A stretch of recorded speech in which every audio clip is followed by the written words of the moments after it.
everybody. Look who's joining us live worldwide on the Jim Masters Show Live, Entertainment Lifestyle, Celebrity Talk Show Series. Jim Masters here, reporting for duty as always in the host chair here in the New York area in the United States. Special return guest, dear friend of our show, entertainment journalist, author, book out today, very exciting, vocalist, singer extraordinaire, effervescent personality, Nelson Aspen is back on the Jim Masters Show. We're so happy to have him here. Welcome, Nelson. Thank you, sir. That's a lovely introduction, and I'm glad to be back because it's the happiest show on YouTube for sure. And I always appreciate your kindness, your generosity, your conversation, and your manners. We were backstage talking about respect for others. We were talking about my great Uncle Paul's jacket. So I don't know, this jacket of his was, I don't know, from the 30s maybe, and it is very threadbare. But we reference Uncle Paul often about showing respect. Like, people don't get dressed up to go to the doctor's office anymore or to go flying on an airplane anymore. We were talking about how it's kind of a sign of respect. You dress up a little bit, just like you keep your elbows off the table. Anyway, that's why it's one of the many reasons why I appreciate your work, Jim. Thank you, Nelson. You read that teleprompter perfectly. And speaking of somebody that knows voice and vocal work and somebody that's an industry veteran on many different levels, we are very excited to welcome for the first time and not the last, the incomparable Allyson Briggs has joined us. She's an amazing vocalist, singer. She's band leader for Fleur Soul. You say that right? Yes. Very close. A fabulous New York-based jazz and swing band. If you ever want to be entertained, you got to check out the band. They're right there in New York City, and she is the band leader. She's also a brilliant voiceover artist. You probably hear her voice on a lot of different productions. Listen closely for it. She is joining us here for the first time in her voiceover booth, where a lot of the voiceover action happens, which is a very cool place to be. Welcome, Allyson Briggs, to the Jim Masters Show. Thank you so much. You know, I think it's fun sometimes to not tell my husband in the other room what I'm doing. So he just hears me talking to myself all day long, every day. There yeah, she goes but you again, don't know what he's crazy. doing either. That crazy kook. That's it. And we are here together because we're tying our show, and Nelson and I have been talking about this for a couple of months now, putting this episode together and bringing you in, Allyson, because the two of you have paired up, which you've done previously on occasion to great fanfare, for a very special tribute show that's coming up, celebrating one of the most revered and beloved music icons in history, not just American history, but probably internationally, the beloved Tony Bennett. And of course, we just lost him last year, but his birthday is coming up. And you guys are celebrating and honoring this very special person. I got a chance to meet him actually several times through PBS productions, and he is, again, still missed to this day, one of those iconic sounds, one of the nicest people on the planet, and also a brilliant artist as well in terms of painting, not just singing, but painting. And he left us with so many, many, many hours of fabulous music. And the two of you have wanted to come together and celebrate him right around the time of the birthday, which I think is very, very special. And something kind of interesting, my father grew up knowing him because they lived about 3 blocks from each other in New York City, in the wonderful area of Astoria, Queens. And they knew each other growing up, which I thought was kind of interesting, and a little bit of a family connection there. So I think it's really wonderful that we're the Irish side, Tony, the Italian side. So wonderful that the two of you have come together to celebrate and honor Tony. What was it about Tony Bennett that spoke to you enough to you wanted to actually create a fabulous show that's coming up in New York City? Nelson? Well, I'll tell you how the show came about. Like you, I think all New Yorkers basically are one degree of separation away from Tony Bennett because he was always out and about. And just by the nature of the way New York City works, you run into people. You see people on the street, whether you're in the subway or on the street corner, wherever you are. So I had run into Tony times just around town. And then we ended up in the same TV studio where I was shooting my morning show and he was doing a satellite cross to some other show.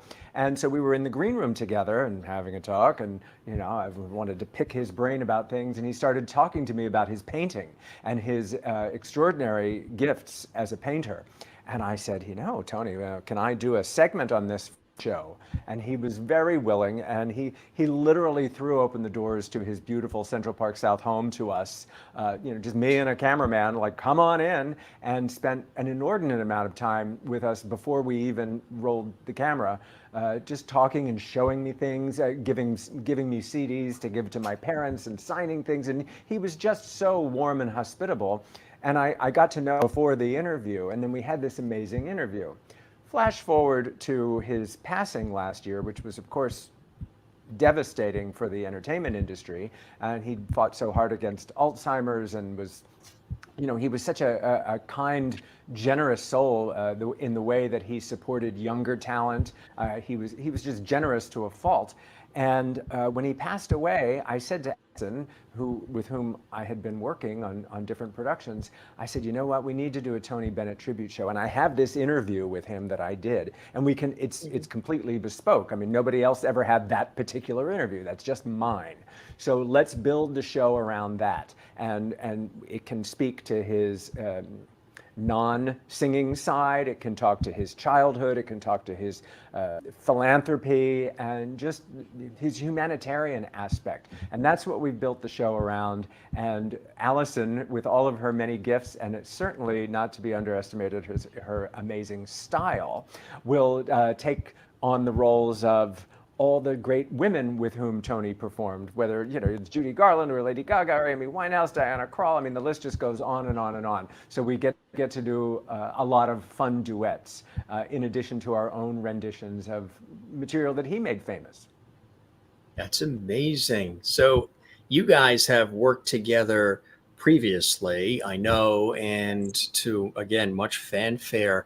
Allyson, with the idea of this project and celebrating such a beloved icon as Tony Bennett, what was it for you, heart and soul, that brought you into the project to say, yeah, let's do this, let's make this happen, Nelson?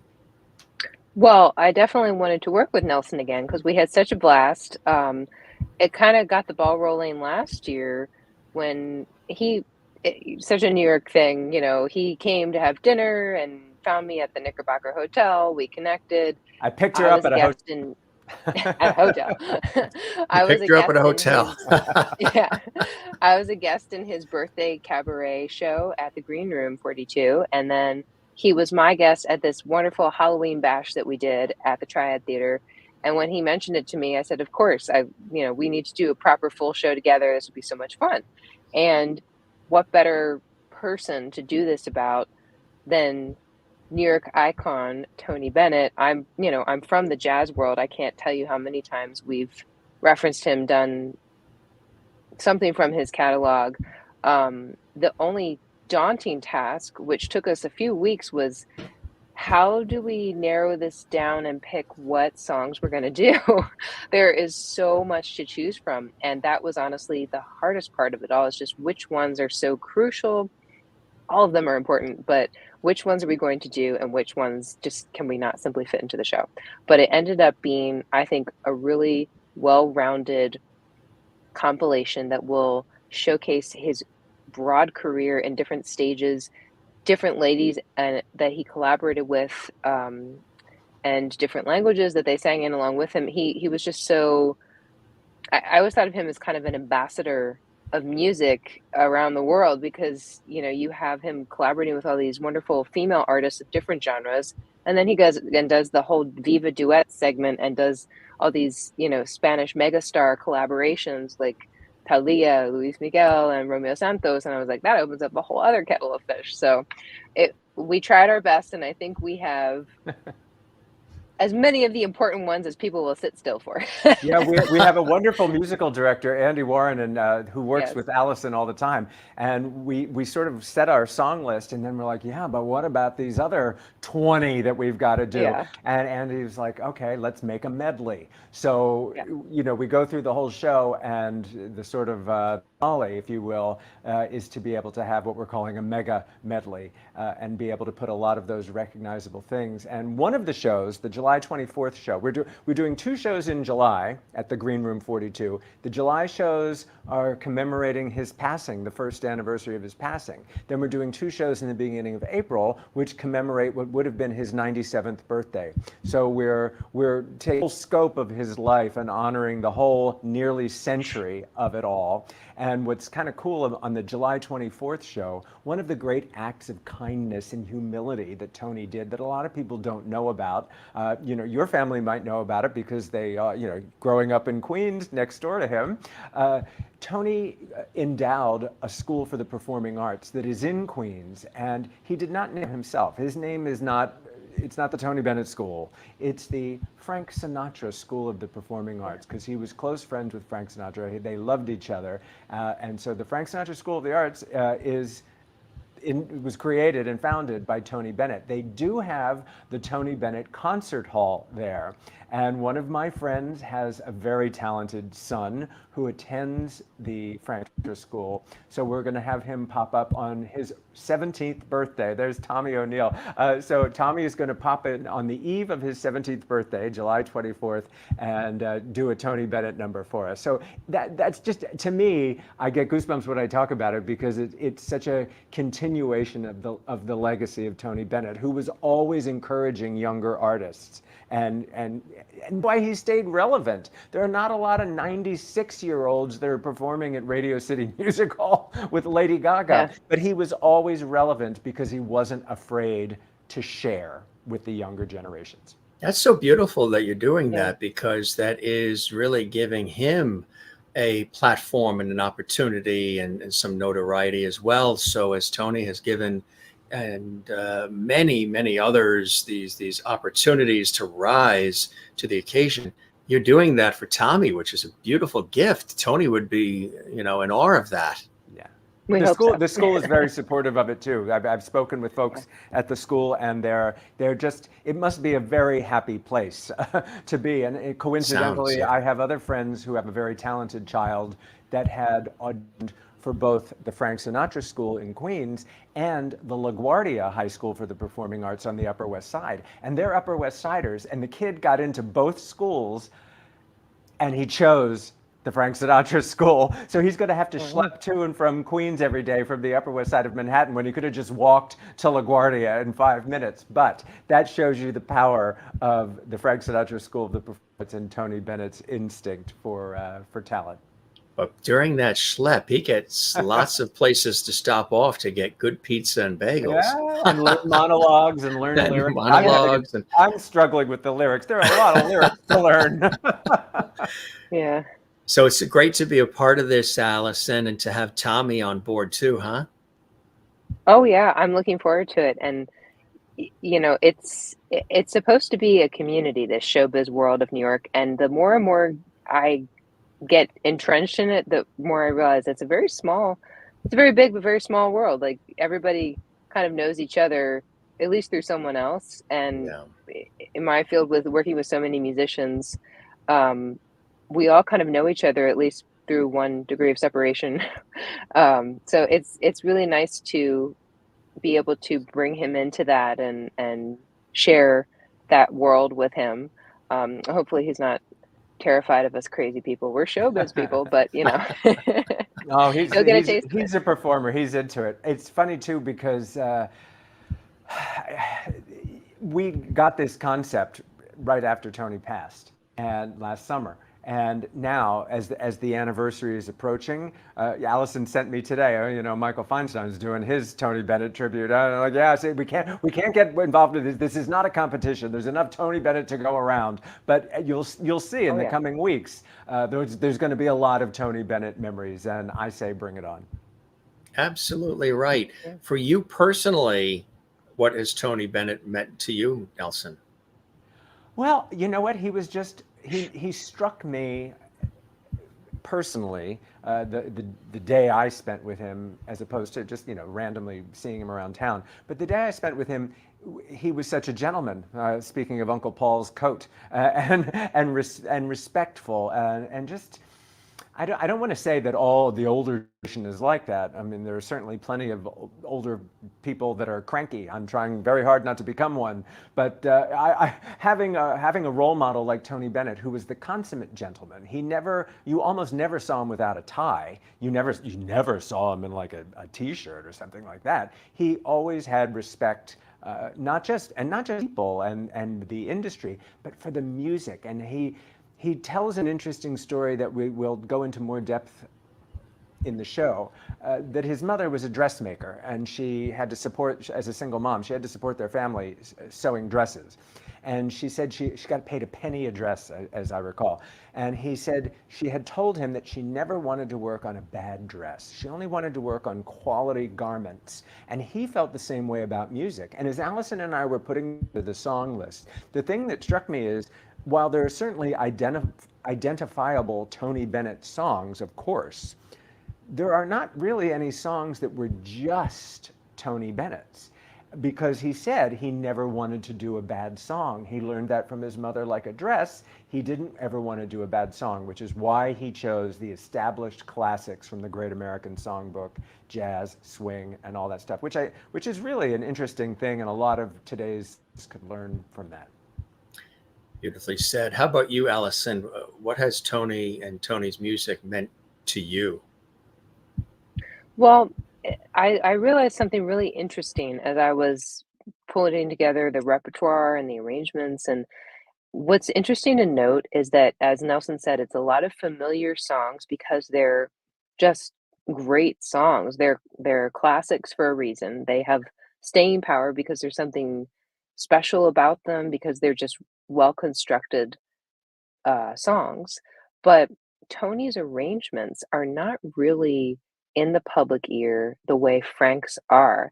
And I would venture to say that's because his vocal range, you don't realize, is so way up there for a guy that it's very difficult to replicate. I give Nelson a lot of credit here for jumping into that, Definitely because difficult to replicate.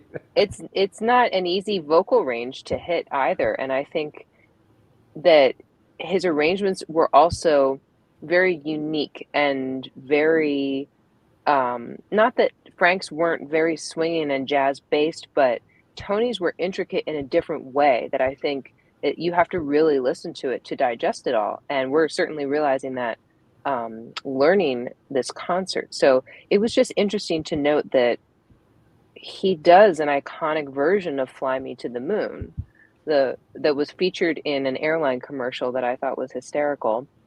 But that soaring "Fly me to the moon." But when you call "Fly Me to the Moon," everyone has in their mind Frank, "Fly me to the moon." So it was just an interesting theory that maybe because it is so difficult to replicate Tony's arrangements and vocal range, maybe that's why it hasn't been so much in the public ear until now. So, and go Nelson. Exactly. Well, and also Allyson is extraordinarily gifted when it comes to singing and just musical ability. And I always underestimate myself. I think it's fair to say, but I'm more of a razzle dazzle kind of fella. And the challenge for me with the Tony music is, as she said, not only the higher range. I'm really going up there, and we've had to lower a few things, but the speed, the time he took, he never really rushed anything, and most of his material, to me, I'm learning to slow down, and that's my own insecurity as a performer, because I want to keep everybody happy. God forbid any get bored. I want to wacka wacka wacka. I want to do a little bit of song and dance and seltzer in your pants kind of thing, but. No, it's much more thoughtful, and that's been the fun challenge for me. And of course, working with Allyson really keeps me on my toes because she's so damn good. What's nice about it too, and she absolutely is, and we're going to talk about that in just a second too. I think what's great about what you're doing is you're keeping it alive, not just his memory and the memory of somebody who's a giant in the industry and music and film and television and stage and really everything that he's touched. But you're also introducing this to other generations. It's so amazing when other generations come along and they hear material for the first time, or they see vinyl records for the first time, and they jump on it and fall in love with it. And they're like, is this new? And you're like, Yeah. no, this actually It's- came out a long time ago. Or you'll hear cuts and beats and pieces of music, even from the 70s or 60s or 80s, in TV commercials and in other things now. And the other generations might say, wow, that's new. What is that beat? What is that sound? So you're, in essence, not only keeping his memory alive and celebrating it with your own textures and your own nuances, but you're also introducing this to other generations, younger generations, who may really fall in love with this music and say, you know what, in this crazy pandemic kind of world with inflation and all the nuttiness and road rage and everything that's happening, we need a few minutes to listen to music that makes us feel good and sings of love and relationships and caring and good times. And I think we need this now more than ever, this kind of music, this kind of treatment that you're doing, shows like yours.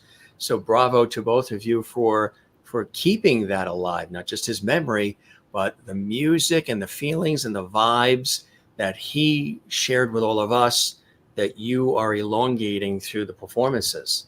Well, it's like the expression when somebody passes to say, may their memory be a blessing. And it's important to say someone's name. And just by having a whole show where we do nothing but honor Tony Bennett, we're keeping his memory alive. His memory is, this is a dude who liberated a concentration camp.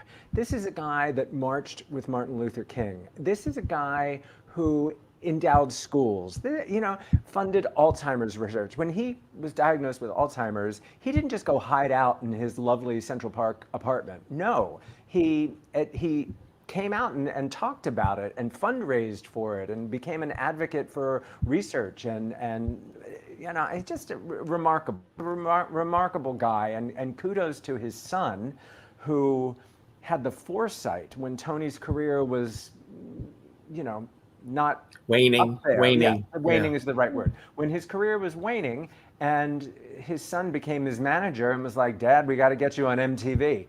And the MTV generation discovered Tony Bennett, and Tony went with it. And he put on his tie and his suit, and he became the elder statesman for several generations after that.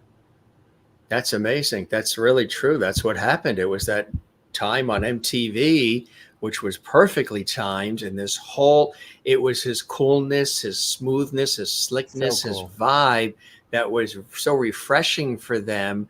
They just bought into it and loved it and couldn't get enough of it. And I think that's the kind of thing you don't see a lot of now. And other, performers too, Andy Williams and all these others that have these smooth ways about them and these incredible voices and these warm personalities, and just, we're missing a lot of that. And you guys are bringing it together. Andy Williams. I had a dream about doing. Did you meet him? I got a chance to meet him once I had. At his, it was a PBS event, and he was doing his Christmas special. He was doing what I tell you, he just what you would hope.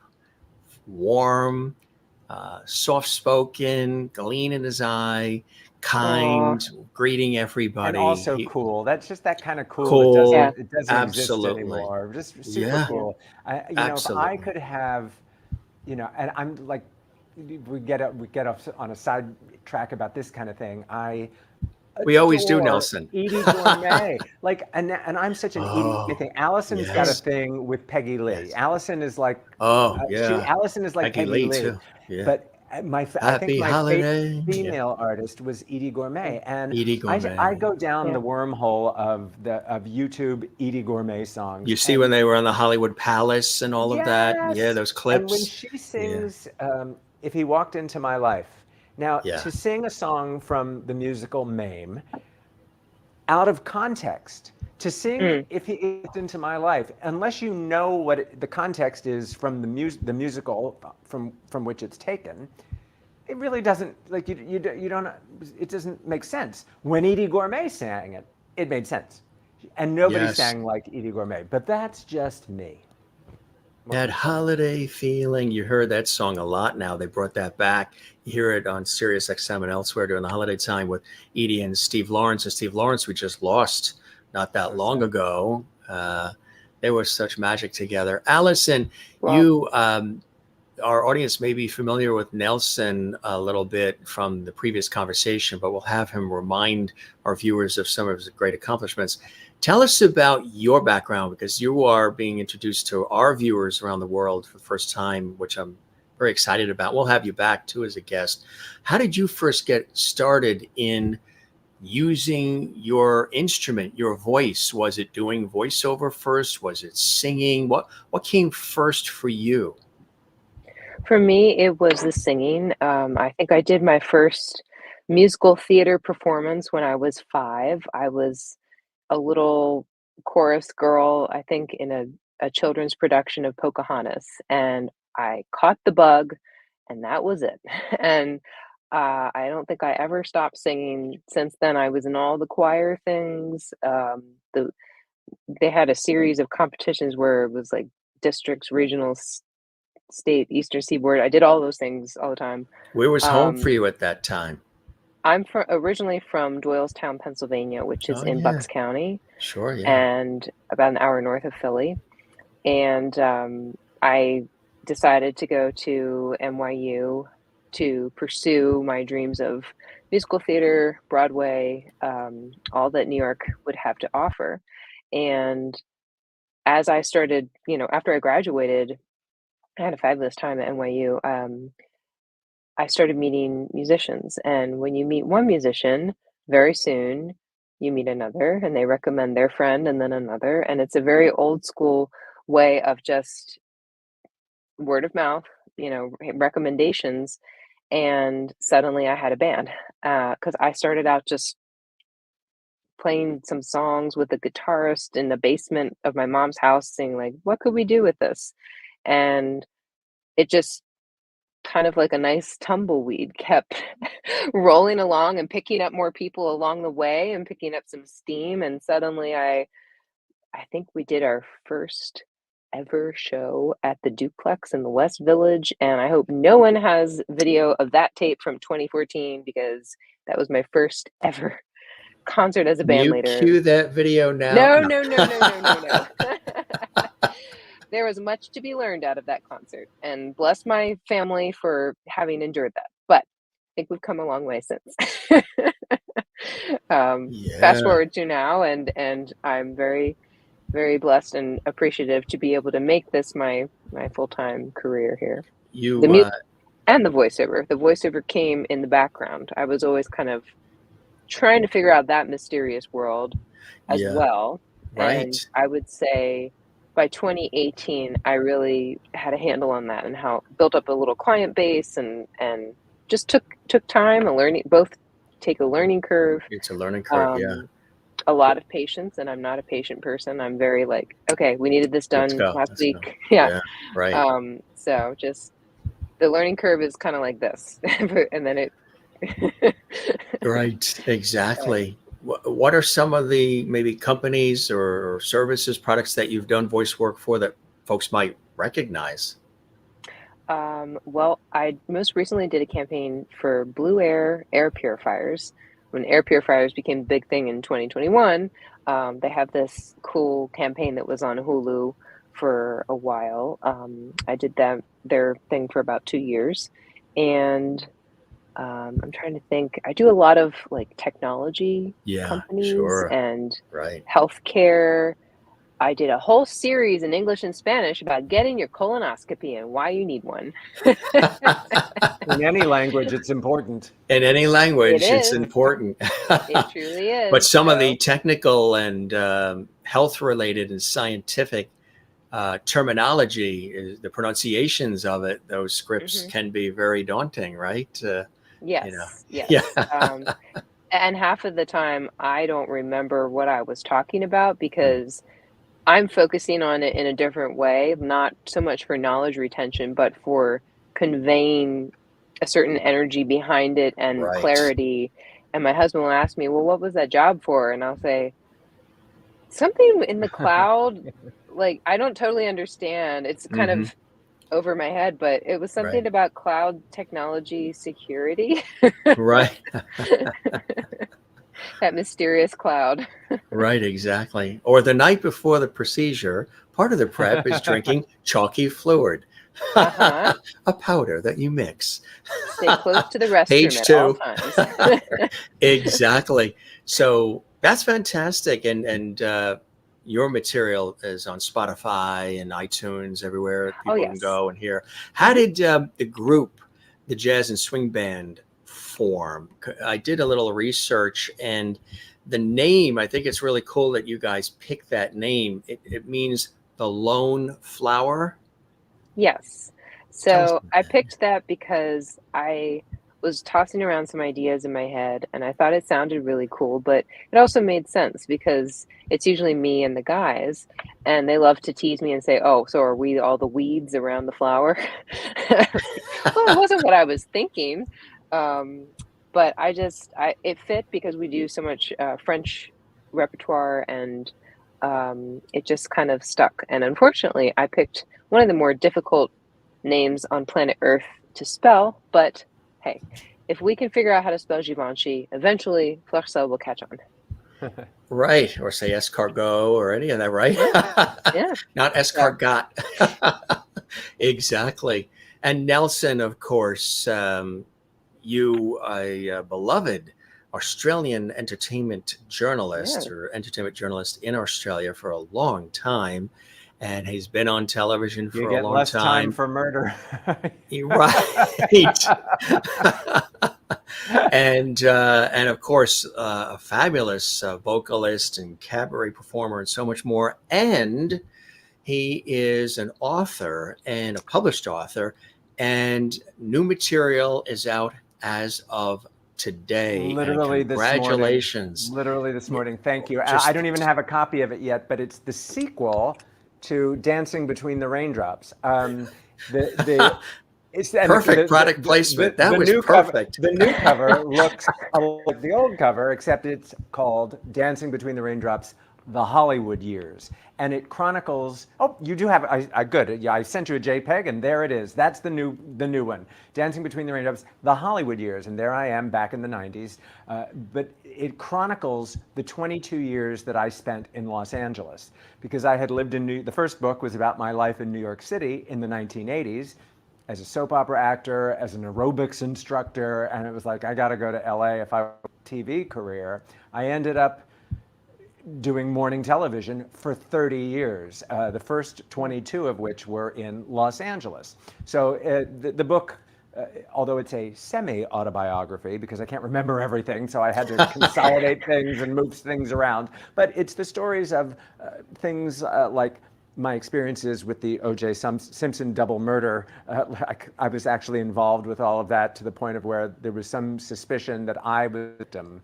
When it was Nicole Brown Simpson has been found dead with an unidentified male, there was a concern that I was the unidentified male. And then we went through the Bronco and the when trial and the you glove and heard when you heard that O.J. Simpson passed, yeah. what went through your mind? What Uh, feeling, if any, did you have? relief, because he was a free man at that point. You recall that he went to prison in Nevada, kidnapping, armed robbery and kidnapping charges, I believe. But when he got out, it just you felt nervous with OJ out. And so when OJ was gone, I was relieved. I felt safer. I felt that Nicole was at rest finally. Maybe the Goldman family would be at rest finally. Some kind of closure for the poor kids. I don't know. But anyway, that was that. So we talk about OJ in the book, the past, how I worked as a reporter to cover the deaths of Princess Diana, Heath Ledger, Michael Jackson, and then it's not a downer. There's actually they're calling it laugh out loud funny. There are quite a few very hilarious moments in there as well. Yes, I did 10 years reporting for British morning television and 20 years reporting for Australian morning television. And you know, as a man in my 20s, when I wanted to be a singer and be on Broadway doing musical theater, things like that, it just wasn't happening for me. Somehow or another, when I got to be on morning television in my 40s, I was invited to sing. And all of a sudden, the singing took off in a way that it never would have had I gone a traditional route. And I was standing on stage at the Sydney Opera House doing a one-man show. And I mean, if there's ever a pinch me moment, that's it, because I couldn't have planned that. You can't formulate, well, when I grow up, I'm going to do this, that, and the other thing, and I'll end up at the Sydney Opera House. No, just say yes to everything. Take a shot. That may not be your dream job, but do it anyway, because maybe it's going to lead to your dream job. Like Allyson talking about the situations that led her to her band. You just don't know. I went to the Knickerbocker Hotel that night for dinner, and I saw this beautiful blonde singer who was so gifted that I sing with her. And I was gearing up to do my 60th birthday show, and I said, I need a guest star, and I want you to be the guest star. We had such a good time that when she did her Halloween show, she said, I need a guest star, I want you to be my guest star. And that's how our partnership was formed. And then you did the Monster Mash too together. We did the Monster Mash. He sure did. People still talk about that Monster Mash. Right. You can see it on YouTube. Bring it out at your next Halloween party. We actually have a little clip which is about the new book, the steamy sequel, which will show to tease our viewers a little bit. I know our viewers are going to be wanting to get it. Amazon, Barnes and Noble. Yeah, you can go on Amazon. That's the quickest way to do it. It's $15.99. The ebook, which will be less, I guess, because ebooks are less. That hasn't been uploaded to Amazon yet. But the book, the hard copy book, there now. Audible. $15.99. Going to do Audible? Are you going to read?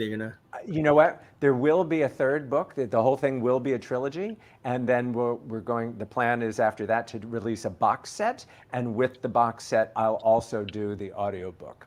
So very nice. that will eventuate. That is coming soon. For now, you just got to read it. You just got to read, folks. Way. Read. Get those readers, put them on, and start reading. Here's that little teaser clip, folks. Again, the book is on sale now. Here it is. Take a look. If you thought the 80s in New York City were wild, wait till you go dancing between the raindrops in the Hollywood years.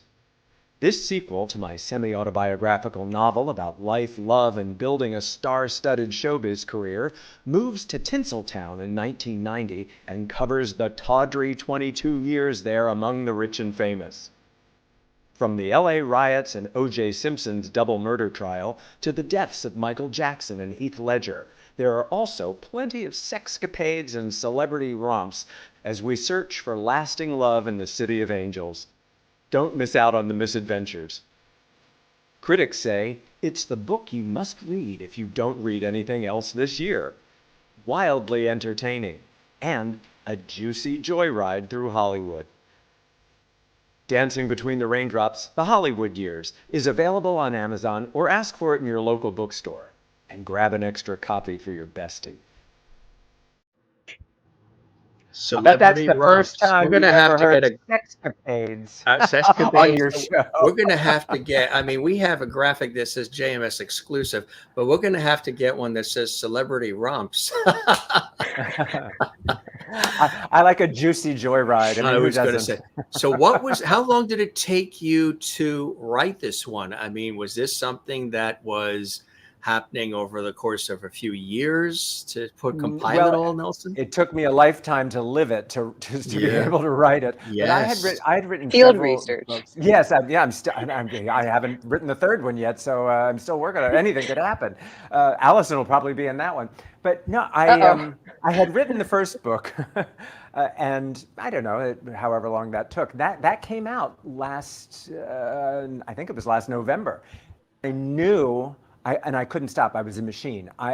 The thing is, I have told the anecdotes that are in the book, the stories of my life. You know, it's my life. And you know how when you tell a story over and over and over again, it becomes very easy to tell. And so this book came very quickly to me because I was able to pound out.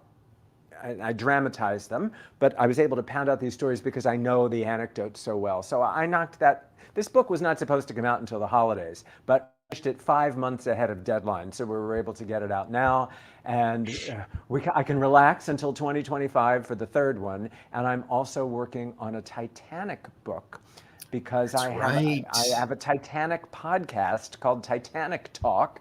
Because long story, but I'm a Titanic fanatic. We call ourselves Titaniacs. So I'm doing a Titanic book for next year as well. So who knew I would be a full-time writer? I didn't expect it. This is my best life. As much as I loved doing daily television 5 days a week for 30 years, I have to say there is something to be said for being an old married man who gets to write and sing.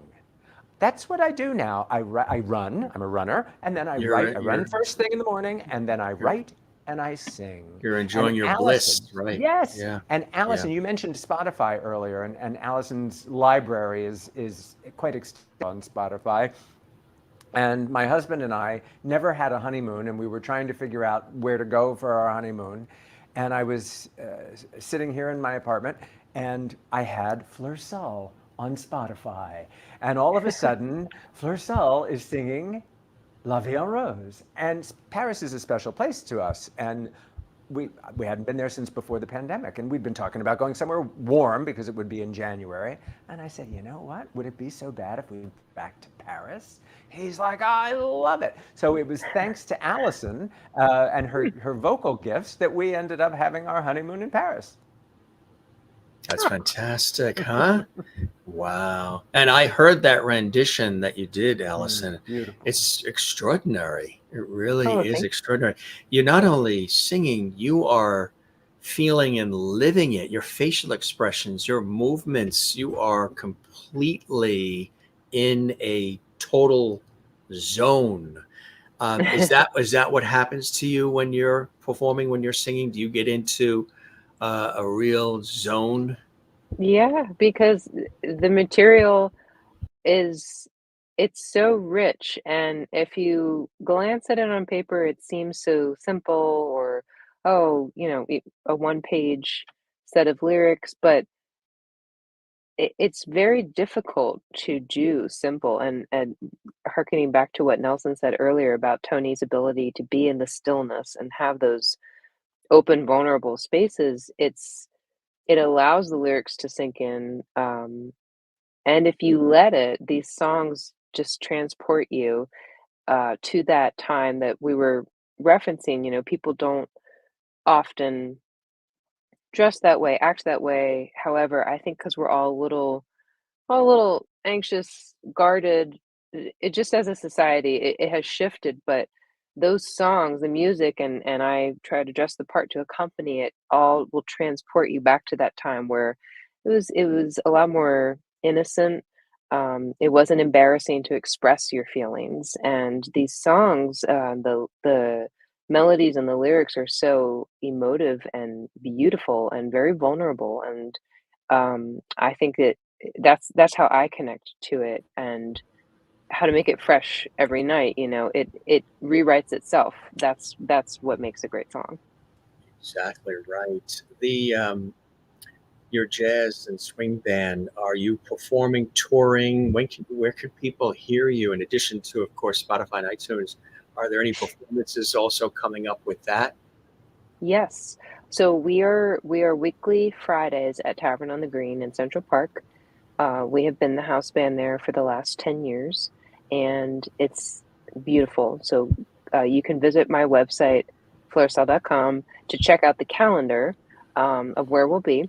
We're most often in New York. I am heading to Puerto Rico in 2 weeks, so I get around a bit, but Yeah. we have a different album altogether coming out July 9th. We're doing a Burt Bacharach CD release concert at Birdland. Right. That's Yeah. right. Paying homage to that incredible icon. Tell us about that. That's going to be amazing. Well, this is opening up a whole new can of worms. So during the pandemic, I, of course, had far too much time on my hands, and I was able to dive into this music. It started with the Carpenters' Close to You, which we recorded at the beginning of the lockdowns, and then I really kind of went down the rabbit hole with Burt's music, his biography, I was just kind of Burt interviews, everything. And wow, I was familiar with all these songs just being a musician and having grown up. I'm sure that my parents played this music, but now where I am in my career, to revisit all that and to really appreciate the Bacharach David magic was incredible. And so I put together a tribute in 2022 when Burt was still living, and we premiered it out in LA, brought it to New York at Birdland in February. And so over the course of the winter this year, we recorded a 20-song tribute album as just my quintet, my core band. So not a studio orchestra, as you've heard before. We pared it all the way down to the 5 of us. And I thought it would be a really interesting contrast to show, again, great song is a great song. You can enjoy it with a 35-piece group or a 5-piece group, and it hits differently, and the lyrics hit differently. So I thought that would be an interesting challenge. It was the most challenging repertoire that we've done to date, I would say, because as you know, Burt has that odd meter, and he throws in all these 2-bar phrases, and they catch you off guard, and then all these wonderful lyrics to dig into. So that has been another project. So that will be on July 9th at Birdland. Bacharach unplugged, almost, right? That's going to be amazing. Yeah. And again, another who has left us with a body of work that's extraordinary. When you hear all of those songs, and you mentioned even the Carpenters too, when you hear that material along with the Tony Bennett, and just makes you feel good. You know, it's just, it doesn't and we've threaten got Huey you. Lewis it doesn't on Broadway. The Huey Lewis jukebox. Right. That's right. There you go. I was going to say, now this event happening at a very, very special place, the Green Room 42. Tell us about why you picked there and why you love that venue. This has been my de facto house venue for the last several years. It's a bigger. I needed a bigger room where the places I was performing were too small, and I like to involve the audience when I'm performing, and so I had gone to see Frances Ruffelle. Do you know Frances? She was in the original Les Mis. Yeah. Les Mis, yeah. Yeah, and I went to see Frances's show at Green Room, and she brought Craig. She was with Craig Bierko, if you know Craig. And Craig is a very talented, he was the Music Man on Broadway before Hugh Jackman was Music Man on Broadway. Anyway, Craig got up on stage and he did a number with Frances, and I've known Craig. He was one of my aerobics students 1,000 years ago. He and Helen Hunt would come and take my aerobics class. But anyway, so I fell in love with the Green Room, and it's a big room. It's well over 100 people. They don't saddle you. You buy the ticket and that's it. You don't get saddled with a minimum, a food and beverage thing. You know, you go to some places and all of a sudden you're like, what do you mean I spent $200? That's ridiculous. You can get tickets for $25 at Green Room, and your food and beverage is up to you. And if you decide to do it, the food and beverage is delicious and it's wonderful. And it's in this incredible, they have 3 different adjacent bar areas, some of which have the most Instagrammably gorgeous views of the city that you've ever seen. It's inside, it's the 4th floor of the Yotel, which is on 42nd Street and 10th. You think to yourself, what could possibly be going on in here? And the elevator doors open and you're like, wow. And I might point out 42nd and 10th is one of the most convenient locations if you're coming into the city, if you're driving or busing or subwaying or whatever. It's very easy to get in and out of. So yeah, that's how it happened. And then Allyson came as my guest star last June. So it's Allison's and my first anniversary of performing together. Hey. Happy And so anniversary. But they have to a you. wonderful. Yeah, we loved the room. They have a wonderful operation there. The tech, the sound, the lights, everything is spot on, and there's not a bad seat in the house either. I got to sit in the audience, and Nice this is acoustics actually and- yes, the acoustics are great. This will be my first time doing a full concert there, so I'm looking forward to it. But my experience there is always that it's one of the top-notch rooms in the city for sure. It also suits Allison's charm in terms of it's got that retro feeling of a supper club. You could sit, Yeah. there are tables, you could sit in a banquette. You know, it's lovely. It's a really lovely room. So we're excited to be there. And what's fun, I'm a morning person. It's hard, you know, it's difficult for me to stay up late. And Allyson lives in another world. She's like a vampire. Yeah, I'm texting her at like 4 when I'm getting up, and I know she's just getting to bed. You know, Yes.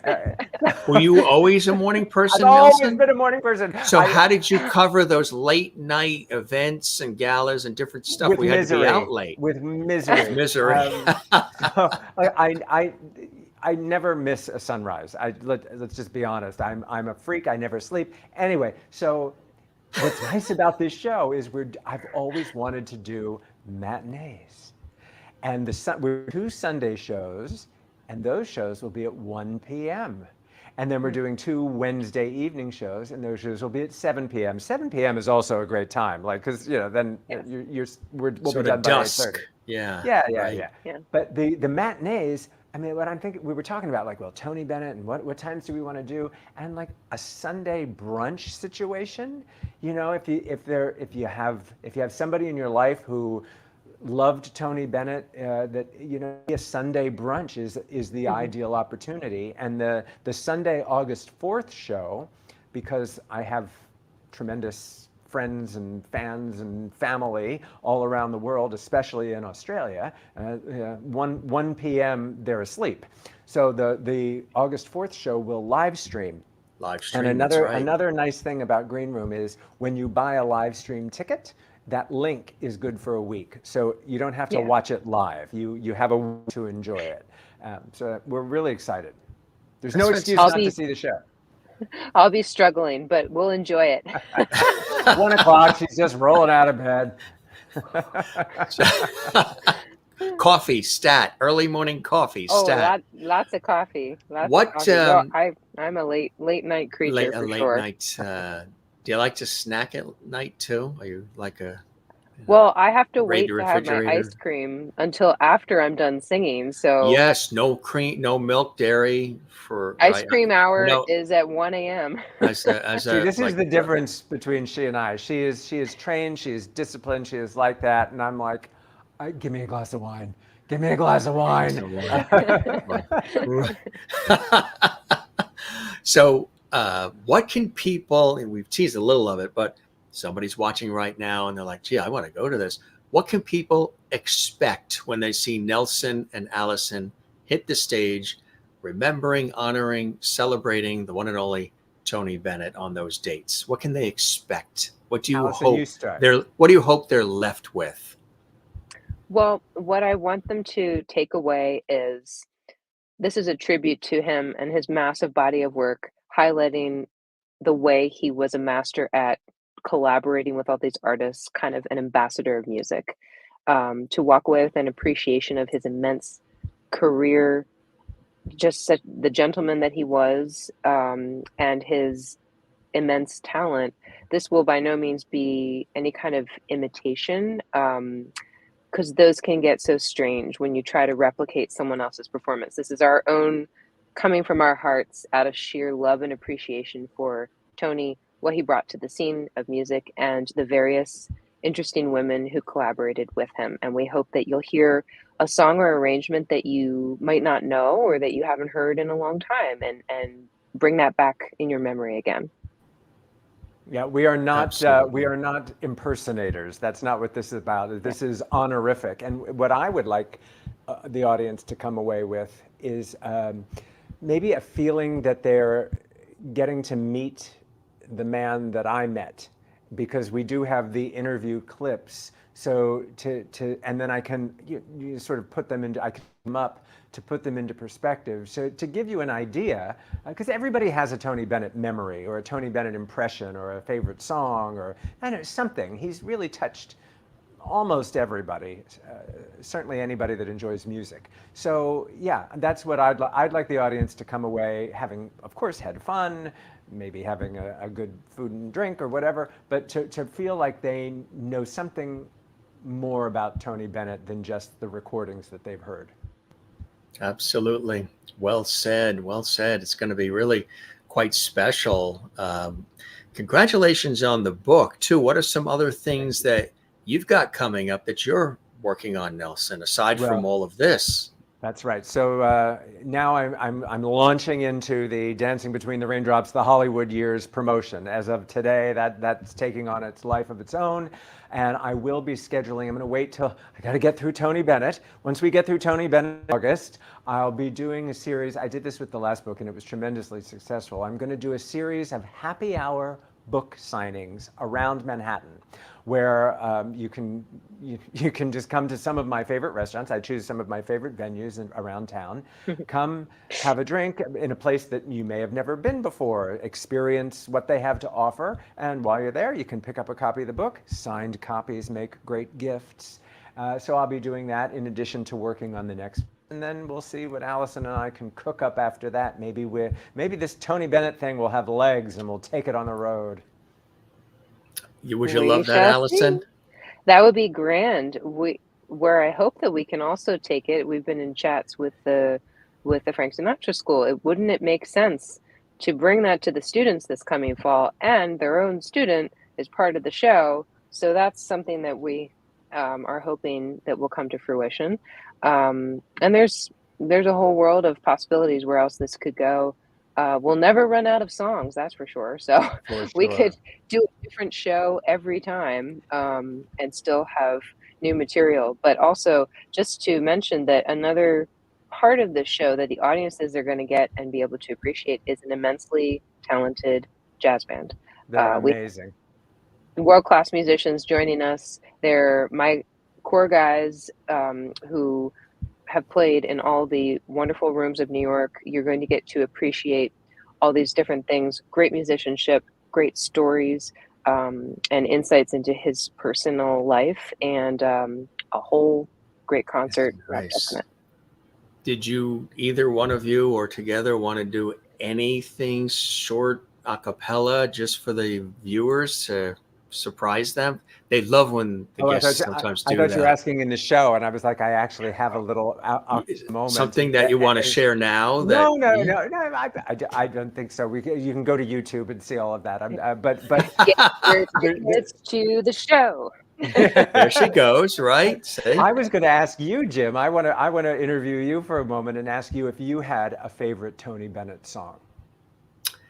You know, I don't want to put you on the spot, but San Francisco, of course. How do you choose, though? That's such a hard question. You know, I love a lot of. I'm a big collector of Christmas music too. All kinds of Christmas music, instrumental, orchestral, smooth jazz, everything, and vocal. And I've always enjoyed his interpretations of the Christmas classics. When you hear him come on and you're surrounded with family and friends, and the Andy Williams comes on, then the Tony Bennett comes on, and some of the others, there's just something about the way he took the Christmas classics, the holiday favorites, and just made them even warmer than they already were. So some of his holiday music, I know a lot of people don't talk about that as much, really, I Allison, think we're going to have to do a Tony Bennett Christmas show I was going to now. say, I'm setting it up. Well, See, I'm setting it up, right? I'm doing the ah, setup. that was sneaky. The You know, Christmas music. the morning I was invited to his home, it was in December, and I was getting ready in my apartment, and I was very excited. I'm going to Tony Bennett's house. And as I was getting ready to go, shaving and picking out the outfit and whatever, I had the NBC Today Show on television, and it was Tony Bennett on the NBC Today Show singing a Christmas carol. I don't remember which one it was. I kind of want to say it was Silent Night, but who knows? And I was like, oh my God, he's at Rockefeller Center right now doing the NBC. I gotta get moving. And I got down to the apartment, and when he showed up, he was, of course, wearing the same thing I had just seen him on television. So when you see the clips in the show, he had just come from Rockefeller doing a Christmas carol on the Today Show. So, You could tell that our friend Nelson is a broadcast colleague of mine, because he said, and he made sure he got the network letters in, the NBC Today Show. that is the tried and true broadcaster in him, not just the Today Show, the Thank NBC you for acknowledging that. Today Show. So you're in a sweet spot right now, Nelson, huh? You can call the shots. Indeed. And you're doing what you love, and because these industries have changed greatly. Even music, the way music is delivered now, you have all the downloading and everything. So you have to, not that you have to work harder, you have more exposure, more ways to reach people, but what you have to do in order to make sure you capture them. Like I had somebody, I forgot who it was, that was on a couple of nights ago, a legendary person. And I mentioned this, they said, yeah, my God, I have to have like 1 million downloads just to get $11. And it's like, it's changed so much. It has and greatly. Spotify delivery just changed their formula. I don't know if you heard this yesterday. Spotify is not on my good list right now, because now instead of getting your 3 cents per stream as an artist, I have 7 albums on Spotify. Now they're going to supposedly instill a threshold where if you don't earn enough money, you won't get a payout. So whatever they decide is that threshold. So the smaller independent artists who are trying to make a name for themselves, it truly is a disservice and a slap in the face. So I begrudgingly am in all of these platforms and streaming services, because of course it's 2024. Yes, I'm on Instagram. We have to do all those things to connect with people, because that is what everyone's using. But it is so challenging when they do things like that as a small independent artist to make any kind of living off of the music when they do that kind of thing. This is why there were actors' strikes. All the money goes to Rogan. Yes. This is you can start to understand. You have to look out for yourself. Not everyone is making Swift kind of money. Right. Yeah, and right? So if you were curious why in the world are all these strikes happening or whatever, it's because these little tiny lines in those big contracts that make a big difference. Why do you love what you do, Allison? You're very talented, you're very gifted, you're very passionate about it. Why do you love it so much? What is the inspiration you have to do it? What drives you forward to do what you do? And we'll have you back, as a guest to talk more and dig in deeper. But why do you love it so much? Well, I never had a choice, really. Music chose me.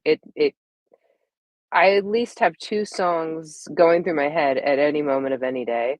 I just keep it to myself, so you don't think I'm crazy. But music has been a part of my life since I can remember, and it brings me joy, and I have learned to appreciate that gift so much more as I've gotten older, that it's something magical. Like how exactly do you explain music, right? How would you explain that to someone who didn't know? It's really hard to explain what that is, and it's something that you can enjoy it whether you're happy. It can help you work through a dark time, a sadness, an anger. There's a song for every kind of emotion that you can go through as a human being, and I think that's really powerful. I think that music keeps me so engaged because it is part of the human experience to me. It lets you can live out every part of your life through music, and I just find that fascinating. It really, really is. Beautifully said. That's a great reason to do what you do. And Nelson, you're very enthusiastic and very passionate and a bundle of energy, as you always have been, which I've always Until about enjoyed. 9 p.m. Until about 9. See, we're I'm just doing. getting going. We're very cognizant. He has a hard out. Now, if you're not sure what that means, folks, It's not a dirty let me thing. explain No, what that it's means. not a dirty We're not going term. back to the sexcapades or celebrity romps. No, that's in the book. That means he has to go quick because there's another thing, there's a cane that's pulling him in this direction. So, but before that, and we talked a little bit of it, just to remind the viewers, and we'll have you back as well. You've got a, home here at the Jim Master Show as long as you want, my friend. Why do you love doing what you do? Where does this energy and passion for what you do come from?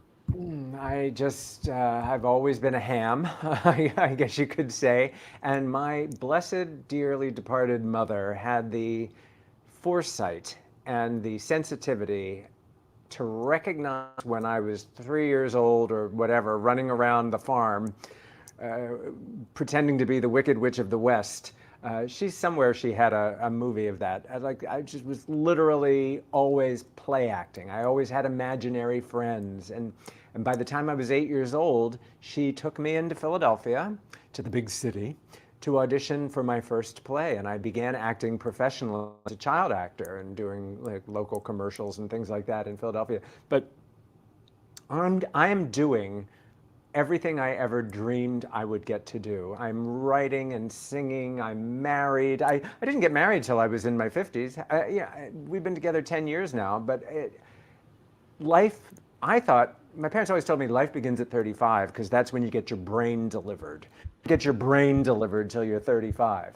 And then, then you get to enjoy 30 years of good health if you're lucky. And, so that's what it's all about, 35 to 65. And my parents both lived into their 90s and lived well into their 90s. So I'm not so worried about, things ending anytime soon.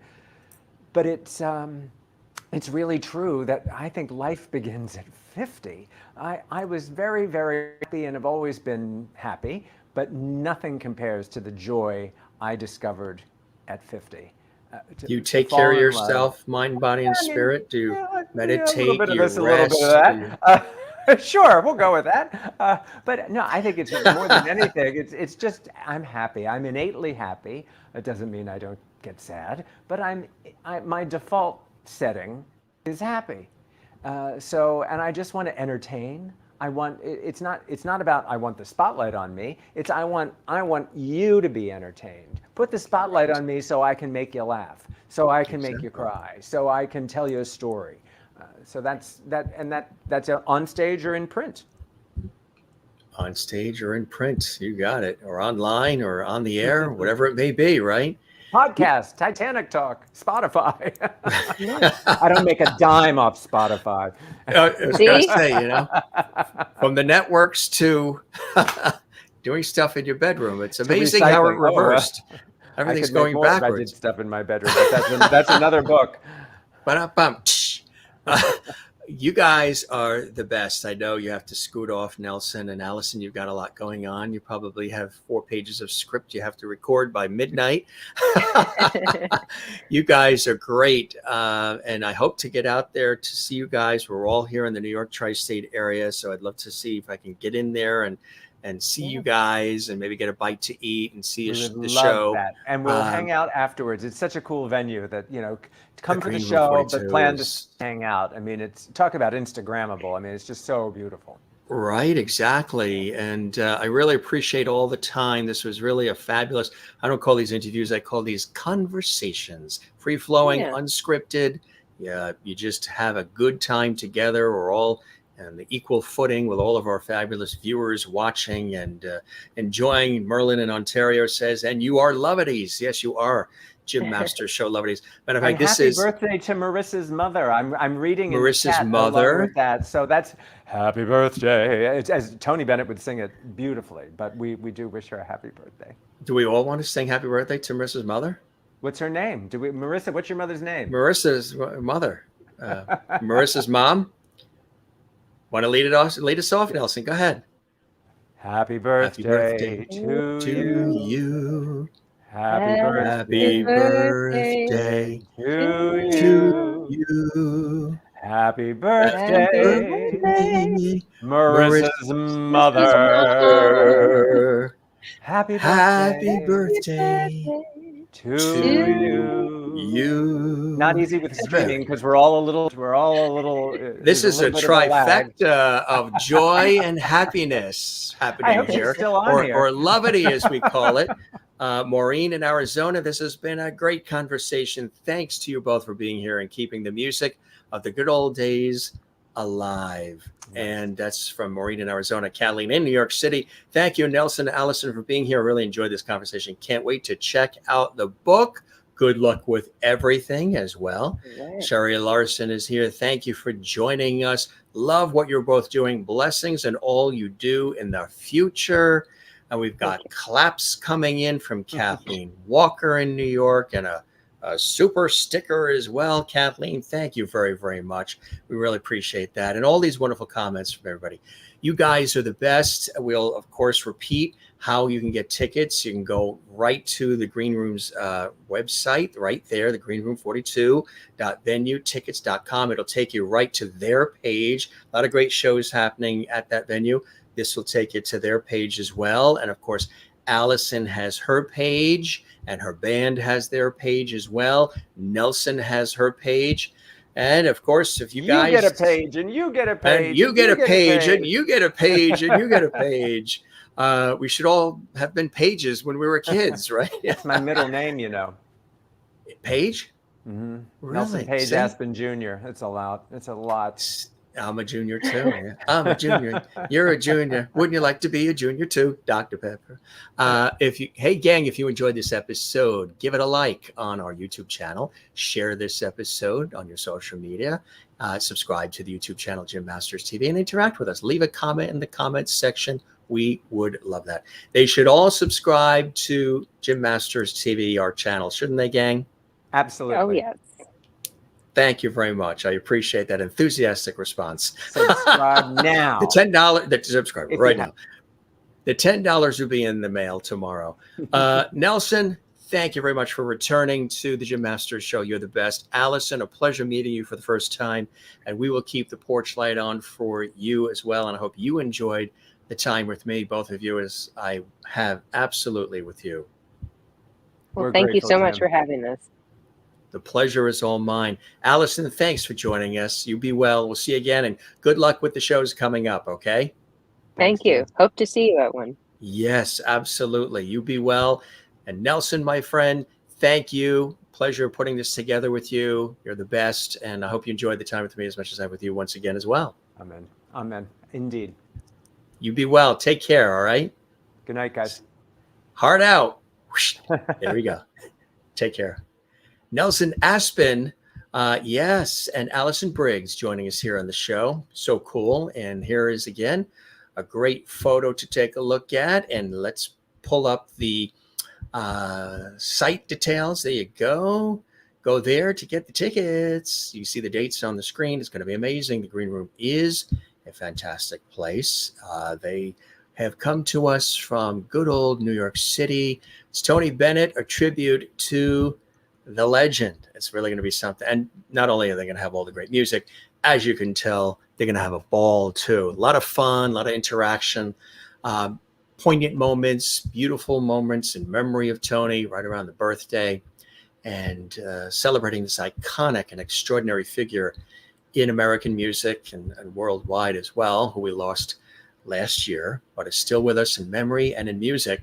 And they're paying homage to him. They're celebrating his life while they're celebrating their friendship together as well, which I think is a beautiful thing. So Nelson's going to be doing his thing, and Allyson's going to be doing her thing. And Tommy O'Neill's going to be joining as well, which is going to be really cool. And there again is the book, hot off the presses today. That's right. Today it is available now. So really, really cool. You can go to Amazon and all those places where, you'll find the books. Of course, you can learn more at nelsonaspen.com. You don't have to put the page and the junior in there, just nelsonaspen.com, and it'll get you there. And that's the book, hot off the presses, or happy form. We thank Allyson. That's a great shot of her. I just love that photo. We wanted to slip that in there. We thank them for joining us here on the show, gang. Really an absolutely beautiful conversation. Wonderful people, right? Great friends of our show. We will have them back to celebrate more individually and together as they are available. Celebrating music icon Tony Bennett with Nelson Aspen and Allyson Briggs, two fabulous talents joining us here for all of you on the Jim Masters Show Live series. If this is your first time joining us, welcome to our Entertainment Lifestyle Celebrity Talk Show series. We appreciate you being here, and we thank you for all of your time. We also thank you for giving this episode a like, sharing this episode on your social media, subscribing to the YouTube channel, Jim Masters TV, and leaving a comment for us as well. That means the world to us, and thanks to all of you who do that as often as you do. Thank you once again to wonderful Kathleen Walker for doing a super sticker in support of the Jim Masters Show Live series. Kathleen in New York City, you are the very best. We appreciate that. And we thank everybody for all the interaction in our JMS Levity Hall chat room, which is always available. When you subscribe to our YouTube channel, you have the bonus of actually chatting amongst yourselves in the chat room, which I think is cool. And then we acknowledge folks like Kathleen and others who do wonderful things like that in support of our series. It helps us with all of the production and the hours put in. One of these light bulbs is like $16 LED. So it goes right back into the show. Kathleen says, great show. Thank you, Jim. Pierre Kelly says, another fantastic program. Thank you, Pierre, for watching and participating as well. Maureen in Arizona, excellent conversation as always, Jim. Thank you so very much. You as well. We appreciate that. Jane in Sweden as well. Yes, late night in Sweden. Thanks, Allyson and Nelson, for being here tonight. Thanks, Jim. You're very, very welcome. And you love having the JMS Levity Hall chat room. It's one of the things I wanted to design with this series, is give you opportunities to all, communicate together and celebrate the show. And Merlin has some storms rolling through Ontario, Canada. So she might lose us, but it looks like she's still here. Thank you, Allyson and Nelson, for being very excellent guests. So yeah, I love that. All the more power for your show and your future endeavors. And more claps from Kathleen as well. And all the other folks that are commenting, we acknowledge you. We say hello to you. And we appreciate you being here, and all that watch and comment later on as well, because we're going to archive this episode. We archive all the episodes of the Jim Masters Show Live series. I just want to let you know, too, that coming up tomorrow, we have, we're very excited. Those of you who love Little House on the Prairie, we have Dean Butler, who starred on Little House on the Prairie, as a special guest tomorrow, 7 p.m. Eastern, 6 p.m. Central, 4 p.m. Pacific. Dean Butler from Little House on the Prairie, as Little House on the Prairie is celebrating 50 years, and they're on tour across the country. He's also a producer and an incredible guy. He's here exclusively. Dean Butler from Little House on the Prairie, live. You remember him. He was such a big figure on that show and that series. Is going to be talking about, he's got a new book out too. He's going to celebrate with us as well. And those of you who also love Irish, coming up this Saturday, we have two fabulous guests joining us from Ireland, Irish singers and songwriters Johnny Brady and Nigel Connell. Yes, they are going to be with us Saturday at 2 p.m. Eastern.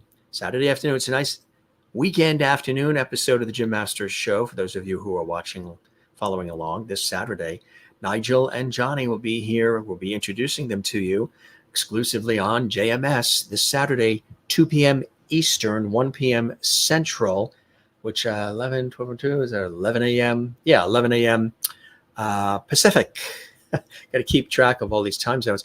And it is 7 p.m. UK, Ireland, Scotland, and England. It'll be 7 p.m. for those of you watching on Saturday. So we've got a lot of great guests coming up and a lot of great shows and shows that you can watch that have been done already. They're all archived for you in the archives. So if you miss anything or you join us late and you would like to see it again, you can see all the past episodes, hundreds of your favorite guests, celebrity friends, and more stopping by in the archives on our YouTube channel, Jim Masters TV. So check that out. Don't need that anymore. That's so I can hear the guests. That's why we have that and hear the sound, the music, and everything. So yeah, you can see all the past episodes on our YouTube channel of all these great guests and so much more. Hope you enjoyed the show. Certainly let us know. Ring us up. Leave us a comment on the YouTube channel. We always appreciate that. And it's always something really, really special when we see your comments. We love them. So we're going to wrap up this episode one more time. Thank you to Nelson and Allyson for being with us here on JMS. And thanks to all of you watching all around the world. You make this extra special for me when I see all of you here live and in the archives, enjoying what we're doing, providing some good times, great information, great conversations, entertainment, fun, levity, all kinds of cool things to make you smile and think and enjoy here at JMS. So more of the Jim Masters Show coming your way on the next episodes. Do join us again. This is your host, Jim Masters, thanking you for your time this time. Till next time right here on the Jim Masters Show live series. Don't forget to love one another. Take care of one another. Don't forget to love yourself. Take care of yourself. And don't forget to relax. Remember in the earlier days, I used to always tell people and hold up that relax sign that would say relax. Because, when we started this series in the beginning of the pandemic, it was a crazy time and everybody worried and concerned and still are today with all the craziness going on in our world. But the Jim Masters Show hopefully is an oasis for you to come to interact with me and with one another and with our guests and enjoy and leave feeling good. That's what we hope. And if you do, certainly let us know what you enjoy about our show. See you on the next one. I'll be right here waiting for you in the host chair. And it's always a pleasure. Jim Masters saying, be well, take care, and cheers.